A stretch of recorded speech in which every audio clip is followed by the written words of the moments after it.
Question santé maintenant. Est-ce que le Doliprane va devenir américain? Bonne question. Sanofi, le laboratoire français qui produit le Doliprane, a mis en vente depuis presque un an sa division appelée Santé Grand Public. Ça représente une centaine de médicaments, dont le Doliprane, effectivement. Il y a aussi de l'ibuprofène, par exemple. Et parce que cette partie n'est pas assez rentable, Sanofi souhaite plutôt investir dans la recherche et le développement des innovations futures. Bertrand nous demande qu'est-ce que ça change pour la France. Frédéric Bizard, économiste de la santé, nous l'explique. C'est une très mauvaise nouvelle pour l'industrie pharmaceutique française qui connaît depuis quelques années une forme de désertification où on voit bien qu'il y a de moins en moins d'investissements sur le territoire français. Et donc il y a aujourd'hui la division de santé grand public qui est vendue aux Américains qui va rechercher une rentabilité maximale pour cette division et donc qui va privilégier le marché américain sur lequel les prix sont 4 à 5 fois plus élevés qu'en France, sachant qu'en France, on a aussi des prix qui sont plutôt plus faibles, de l'ordre de 15% du prix des autres pays européens.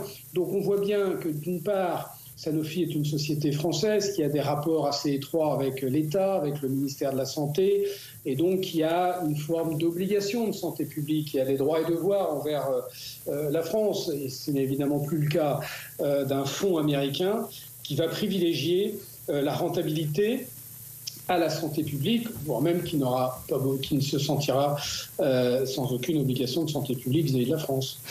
Ça fait réagir les politiques, Lisa. Le groupe NFP, la France Insoumise, demande le blocage de la cession. Barnier arrive, le Doliprane s'en va, disent-ils dans un communiqué. Si la direction de Sanofi est incapable de produire du Doliprane en France, les ouvriers et les ingénieurs savent le faire. Même son de cloche du côté du Rassemblement national, Jordan Bardella dénonce une vente à la découpe de la France.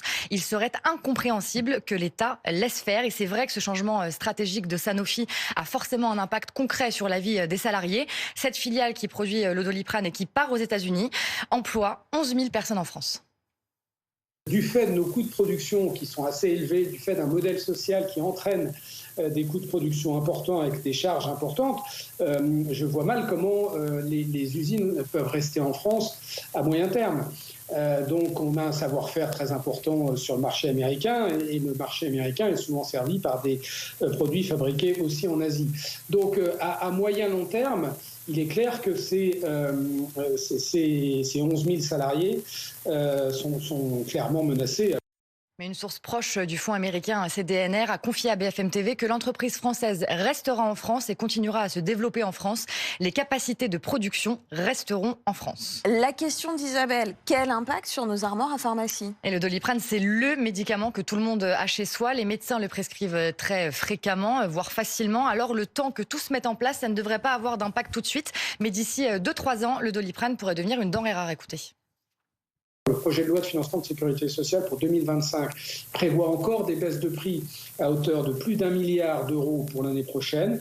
Et donc si on continue avec cette politique de santé, véritablement de baisse permanente des prix sans considération des réalités et économiques, la pénurie des médicaments ne va cesser de s'accroître. Il y a déjà un Français sur 3 qui a connu en 2023 une ou plusieurs pénurie de médicaments. Donc clairement, ça va dans le mauvais sens par rapport à la recherche de souveraineté sanitaire.